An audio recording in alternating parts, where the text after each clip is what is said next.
Pada hari Minggu yang lalu, saya dari tempat ini sudah menegaskan bahwa kisah sengsara itu bukanlah kisah penderitaan dan kemalangan, melainkan kisah kasih Allah yang menjelma atau mewujud dalam pengalaman Yesus, khususnya pada hari-hari terakhir hidupnya sebagai manusia di bumi ini.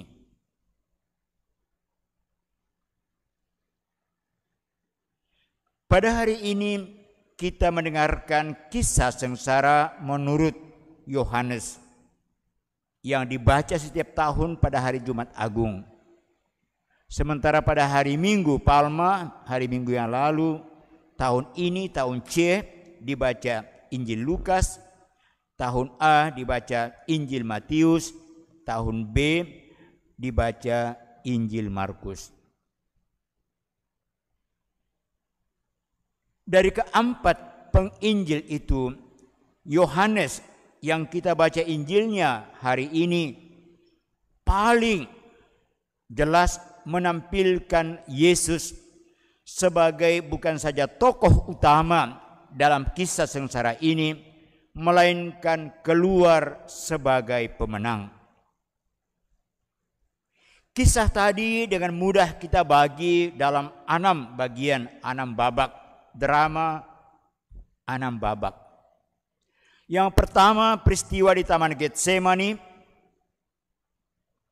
ketika Satpol dari Bait Allah dikawal oleh prajurit-prajurit pasukan tentara Roma penjajah mendatangi Yesus dan menangkap dia.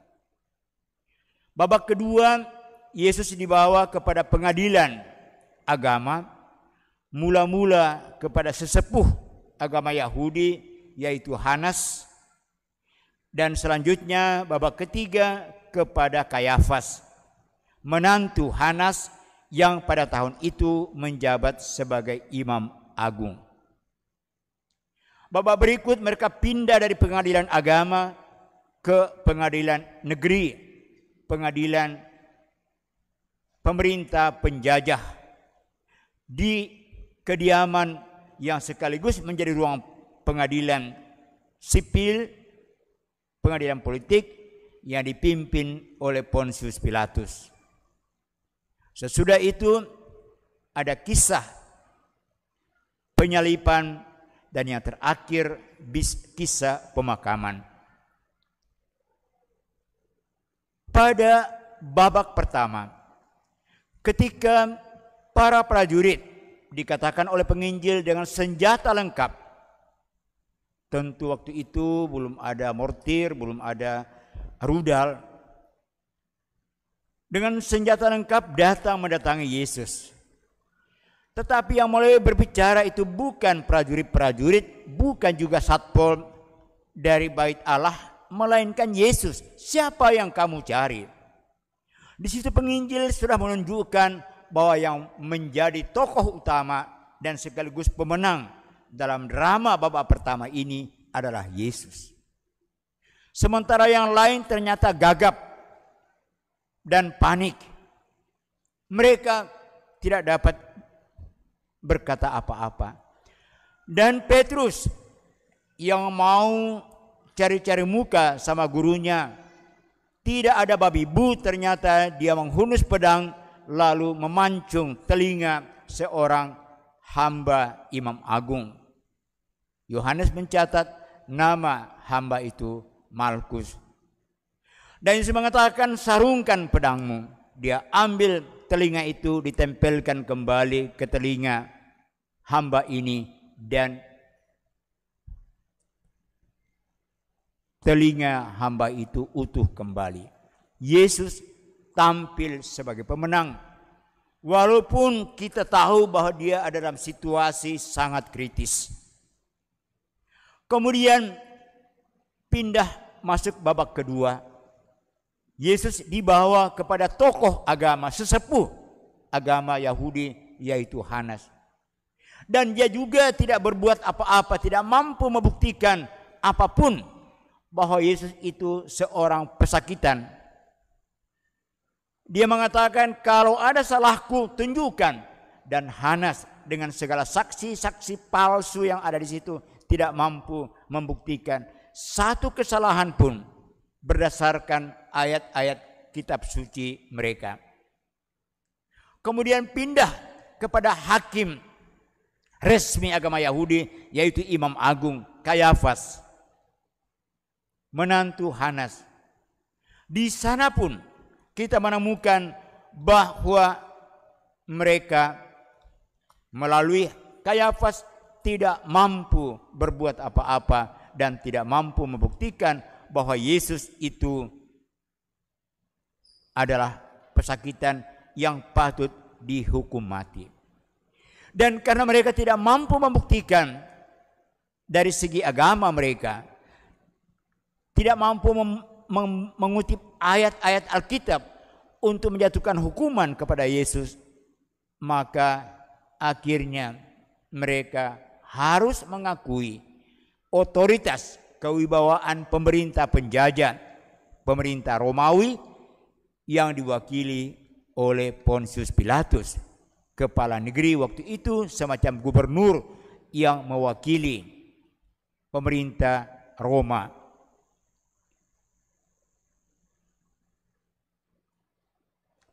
Sementara gurunya diadili, berhadapan dengan massa, seorang resepsionis dari rumah Imam Agung itu memergoki Petrus karena dia ada di antara kerumunan orang-orang yang berdiam pada malam hari itu. Dan seorang wanita resepsionis mengatakan, kau juga orang teman dari orang pesakitan ini dari Yesus. Bukan, katanya. Petrus yang tadinya mau membela Yesus dengan memancung telinga hamba Imam Agung, tiba-tiba karena panik, karena takut, menyangkal bahwa itu gurunya. Padahal sampai 3 kali dia dituduh. Mengapa? Karena logatnya, kamu sama-sama orang utara. Seperti orang hulu sungai, kalau datang di Banjarmasin pasti ketahuan logatnya. Seperti orang Toraja dan orang Batak, kemanapun pergi tidak bisa menyangkal bahwa mereka orang Toraja atau orang Batak. Jangan menuduh aku, sebentar engkau kutendang. Dari logatnya sudah ketahuan bahwa ini bukan orang Banjarmasin. Begitulah dalam situasi yang gawat itu, Petrus yang sudah diangkat oleh Yesus menjadi kepala, teman-temannya menyangkal gurunya. Tidak ada lagi kasih, tidak ada lagi penghargaan, tidak ada lagi hormat. Dia menyangkal, aku tidak mengenal orang itu. Sementara itu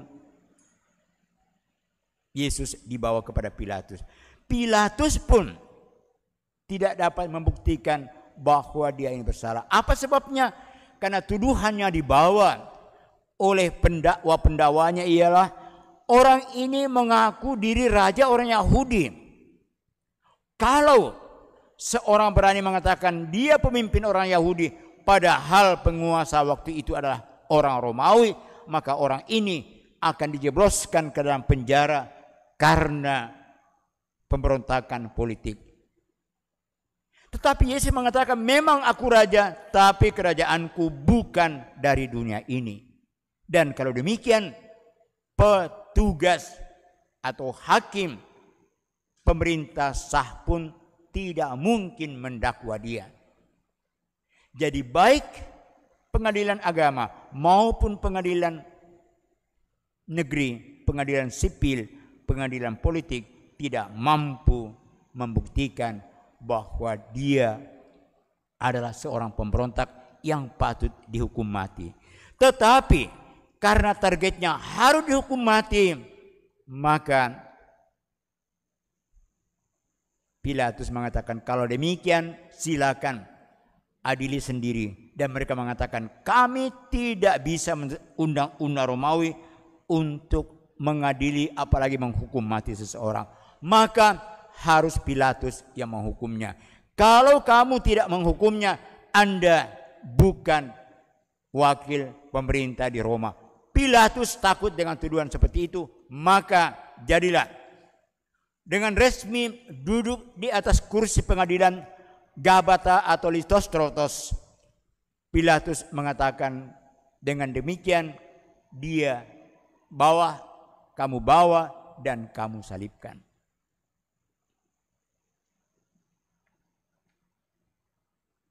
Yesus disalibkan karena dia mengatakan kebenaran. Bahwa dia adalah utusan Allah, bahwa dialah raja yang sesungguhnya. Tapi mereka, baik orang-orang Yahudi yang seagama dengan Yesus maupun pemerintah resmi, tidak mampu memahami apa yang dikatakan oleh Yesus itu sebagai kebenaran. Dan kita dengar dalam kisah sengsara lain bahwa Yesus mengatakan, makananku adalah melaksanakan kehendak Bapa. Saudara sekalian, pada saat Yesus sudah meregang maut,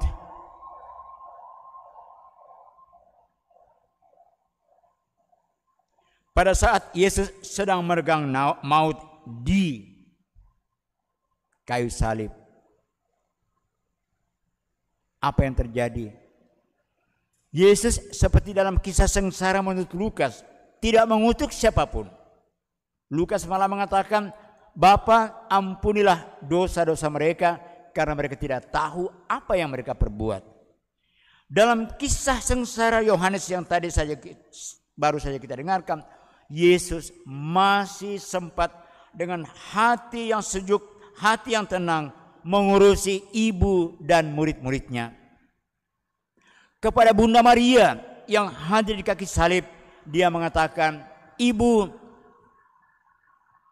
ini anakmu.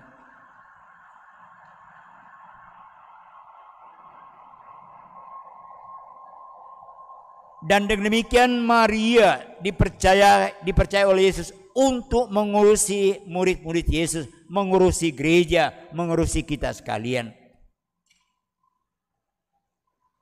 Maka sesudah kita mendengarkan kisah sengsara ini dan ada orang yang belum percaya dan belum mengakui bahwa Maria mempunyai kedudukan khusus dalam hati Yesus, tentu saja sebagai anaknya, tapi juga dalam gereja, dia belum memahami peranan Maria dalam hidup Yesus. Dia hadir pada saat-saat terakhir dan kepadanya dipercayakan, Ibu, ini adalah anakmu.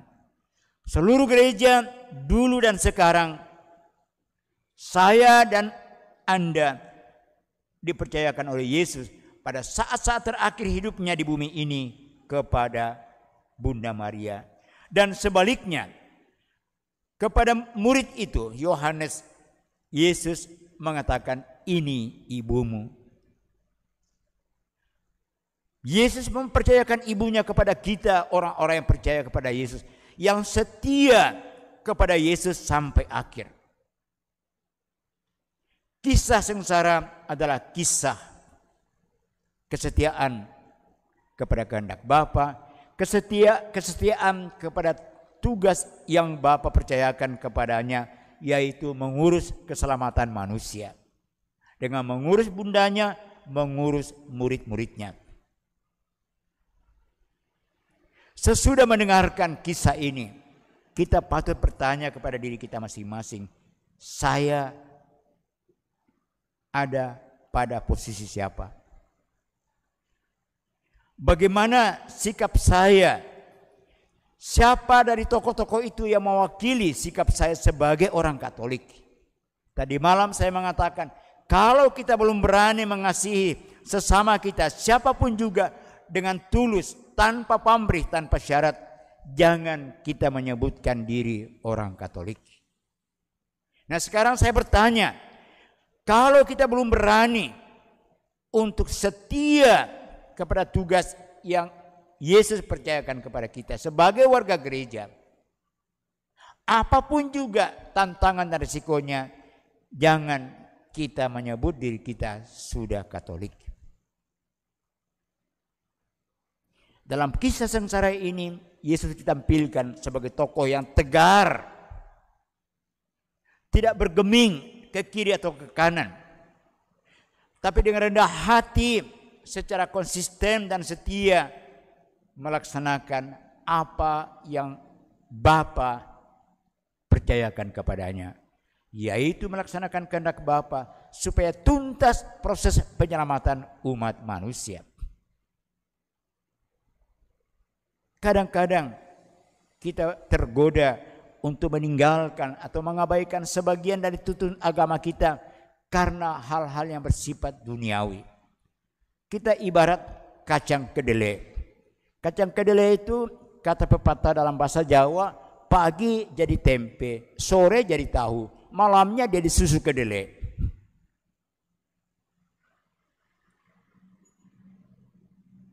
Tidak berani berdiri pada garis yang kita sudah terima dari Tuhan. Kadang-kadang mohon maaf, manusia itu seperti kucing. Kucing itu kalau tidak ada ikan, tidak ada daging di dekat dapur, tidak mungkin dia masuk di sana. Dan kalau ada orang di situ menjaga, dia akan manis-manis, mengeong, minta dibelai-belai dan seterusnya. Tapi begitu tempat di mana daging dan ikan itu ditinggalkan, kucing itu akan mencuri. Kucing selalu ada maunya. Mohon maaf kepada pencinta kucing.